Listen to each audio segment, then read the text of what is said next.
Bom dia, lindo, maravilhoso e abençoado dia na presença de Deus. Hoje estamos no dia 123 do projeto Bíblia para Iniciantes. Eu estava aqui ouvindo e vendo, vendo este vídeo da Carrie Job, da música Forever, e a mensagem também do Isaac. Uau, uau, uau, uau, que momento maravilhoso. Como é bom louvar a Deus, louvar a Jesus. Forever he is glorified. Forever he is lifted high. Para sempre ele é glorificado, para sempre ele é exaltado, para sempre, para sempre, para sempre.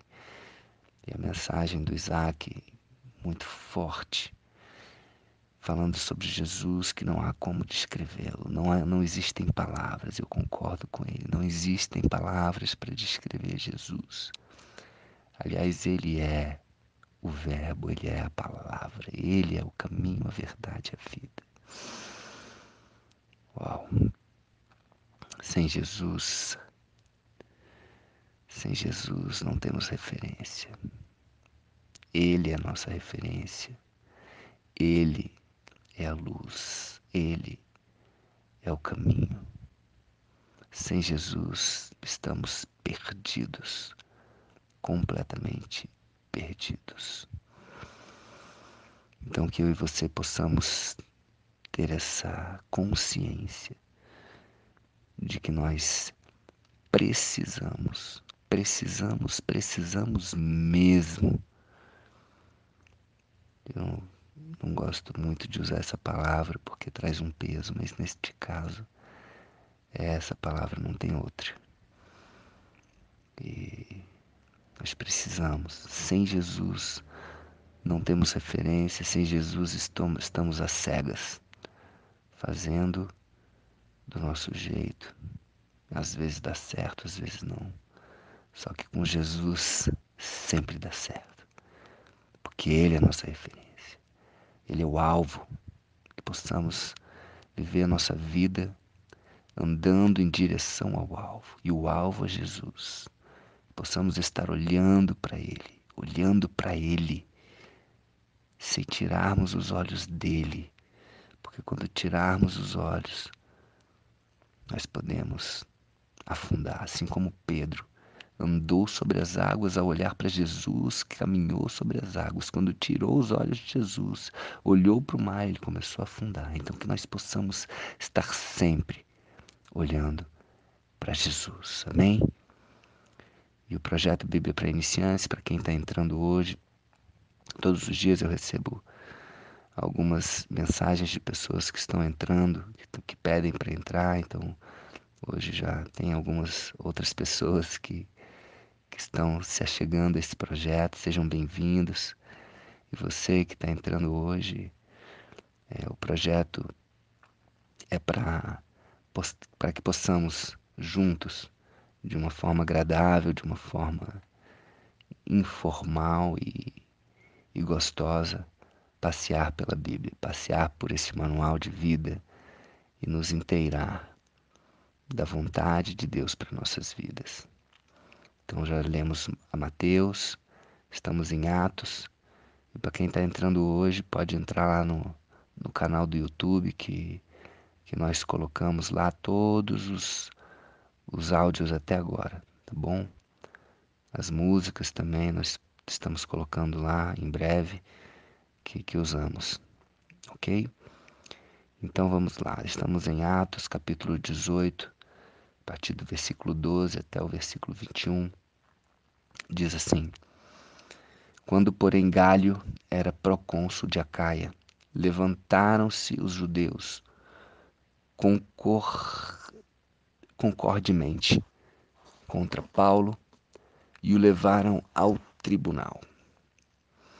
Os judeus sempre se apegando nos costumes, nas regras, na religião e sempre perseguindo aqueles que eram de Jesus, sempre, sempre, incrível, né?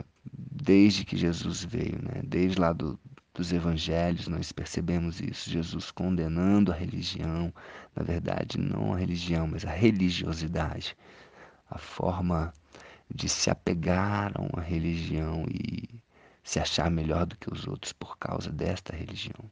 Isso afasta, na verdade, afasta de Deus, afasta do propósito. Então, o propósito desse projeto também não é levar uma religião, é levar a palavra de Deus, a mensagem de Deus e o amor de Deus e Jesus. Amém? E eles diziam: Este persuade os homens a adorar a Deus por modo contrário à lei. Olha só aqui. Por modo contrário à lei. Então eles eram apegados à lei. Na verdade, presos à lei, escravos da lei. Ia Paulo falar quando Galho declarou aos judeus: Se fosse, com efeito, alguma injustiça ou crime da maior gravidade, ó judeus, de razão seria atender-vos. Mas, se é questão de palavra, de nomes e da vossa lei, tratai disso vós mesmos. Eu não quero ser juiz dessas coisas. E os expulsou do tribunal. Então, Galho, assim como Pilatos, agiu dessa forma. Eu não quero me envolver nessas coisas que vocês estão, né, essas discussões referentes à religião, referentes à lei, às escrituras, isso daí vocês resolvem. Então todos agarraram Sóstenes, o principal da sinagoga, e o espancaram diante do tribunal. Galho, todavia, não se incomodava com estas coisas. É como o próprio Pilatos, né? Lavando as mãos e deixando eles resolverem por si próprio essas questões. Mas Paulo, havendo permanecido ali ainda muitos dias, por fim, despedindo-se dos irmãos, navegou para a Síria, levando em sua companhia Priscila e Áquila. Depois de ter raspado a cabeça em Cencreia, porque tomara voto. Vamos lá, vamos entender aqui o que, que é isso, né? Paulo raspou a cabeça e fez um voto a Deus. Raspou a cabeça e fez um voto a Deus. Na Bíblia, né, lendo bastante aí, algumas passagens que falam sobre voto, eu fiz um voto. Vamos colocar aqui a minha experiência com isso. Eu fiz um voto e foi fantástico. Se você sentir de fazer um voto, eu vou te falar como foi o meu e o que, que eu colhi desse voto. Eu fiz um voto quando eu estava me aproximando da palavra de Deus em 2003, né? Na verdade, em 2004.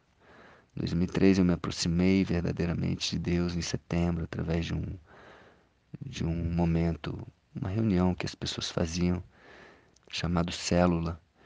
E eu fui, né, percebendo o quanto Deus era maravilhoso, fui me aproximando, fui me interessando por conhecer a palavra, por conhecer a Bíblia, e comecei a ler. E comecei a perceber, né, na palavra, na Bíblia, que existiam alguns momentos onde as pessoas faziam votos.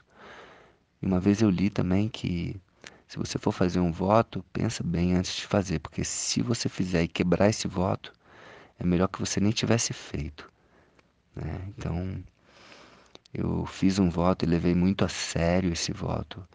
E o voto que eu fiz foi de ficar 6 meses sem olhar para a mulher com desejo, né? O que eu pedi a Deus que purificasse o meu olhar, purificasse a minha mente, porque eu era viciado em ter uma mulher do meu lado e eu tinha um olhar malicioso naquela época. E isso me incomodava muito, né? Porque estava num lugar onde as pessoas se abraçavam e eu percebi o amor genuíno das pessoas e eu ainda não estava nesse ponto, né? Vamos dizer assim, olhando sempre para as mulheres com alguma intenção, com algum desejo E quando eu fiz esse voto, eu falei, Deus, eu quero olhar para uma mulher, mesmo que ela seja muito bonita, mas eu quero olhar e ver uma pessoa. Acima de qualquer coisa, eu quero ver alguém, uma alma boa, eu quero ver Deus dentro das pessoas, independente da beleza, independente do sexo. E nesses 6 meses eu honrei verdadeiramente esse voto. E eu fiquei, né, sem ninguém. E foi tão fantástico que nesse tempo, nesses 6 meses, eu conheci a minha esposa. E na época eu olhava para ela como uma pessoa qualquer, como uma pessoa que valia a pena de ser olhada como qualquer outra. E engraçado que ela se apaixonou por mim e, só depois que eu terminei esse voto de 6 meses, quando eu entreguei esse voto, fiz uma oração no final, feliz porque Deus tinha realmente me fortalecido para cumprir esse voto e me capacitado. E a partir dali eu realmente virei a chave e comecei a olhar para as mulheres realmente como uma pessoa, um- uma pessoa, não apenas uma mulher, ou bonita, ou feia. Porque antes eu olhava e meio que imaginava coisas e eu consegui. Consegui por Deus, pelo Espírito Santo, romper isso. E quando eu entreguei o meu voto, eu, a partir dali, eu comecei realmente a ter uma intimidade com Deus cada vez maior. E no dia seguinte que eu entreguei meu voto, Deus me fez abrir os olhos em relação a Thaís, que é minha esposa atual. E eu comecei a olhá-la como uma possibilidade de ser a mãe dos meus filhos, a esposa, a minha mulher. E a partir daí, Deus fez maravilhas em relação a esse pilar, né? O pilar conjugal. Então hoje eu sou muito, muito bem casado. A minha esposa é maravilhosa, mulher de Deus, 11 anos já, e foi fantástico. Então, quando fala de voto aqui, eu me sinto impelido a contar o meu testemunho, para que, se você que está ouvindo agora tiver vontade, sentir no coração, se você sentir de Deus, de fazer um voto aí, sei lá, 1 mês, 2 meses, 3 meses, 6 meses, um ano, não sei, enfim, de consagração a Deus, né? Eu aconselho agora aquilo que eu falei, né? Se você for fazer um voto, que cumpra. Saiba que peça a Deus a força para cumprir esse voto. Saiba que Ele vai te dar. Procure essa força nele. Esteja em oração, esteja em jejum. Né? O jejum é uma forma forte de mandar na sua carne, de ter domínio próprio. Então, o jejum é muito, muito importante num voto. Jejum, oração e leitura da palavra. São 3 ingredientes que vão fazer você cumprir o seu voto. Amém? E aí, continuando aqui, depois, né, que Paulo fez esse voto, né, raspou a cabeça, e chegando em Éfeso, chegados a Éfeso, Éfeso é na época a quarta maior cidade do mundo, né, do mundo conhecido na época, né? E deixou-os ali, deixou Priscila e Áquila ali. E ele, porém, entrando na sinagoga, pregava aos judeus, como sempre, Paulo, sendo usado, pregando, levando a palavra. E rogando-lhe eles que permanecesse ali mais algum tempo, não, não cedeu a isso, não acedeu. Mas despedindo-se, disse: Se Deus quiser, voltarei para vós outros. Embarcando, partiu de Éfeso. Então, Paulo estava sempre muito ligado à vontade de Deus, né? Então, ele percebeu que Deus tinha algo diferente para ele em outro lugar. E ele foi para Cesareia. A partir de amanhã a gente continua, a partir do versículo 22, amém? Então, um beijo no coração. Se você sentiu vontade de fazer um voto, se você sentiu de Deus, eu incentivo você. Tem um testemunho, como eu falei, muito forte em cima disso. Quem sabe você aí vai contar mais para frente esse testemunho para mim também e para outras pessoas. Tá bom? Um beijo no coração, que Deus te fortaleça. Que você tenha um dia incrível, maravilhoso. Aproveite as oportunidades de levar a palavra, o amor de Deus para as pessoas. Um bom dia e até amanhã. E até amanhã.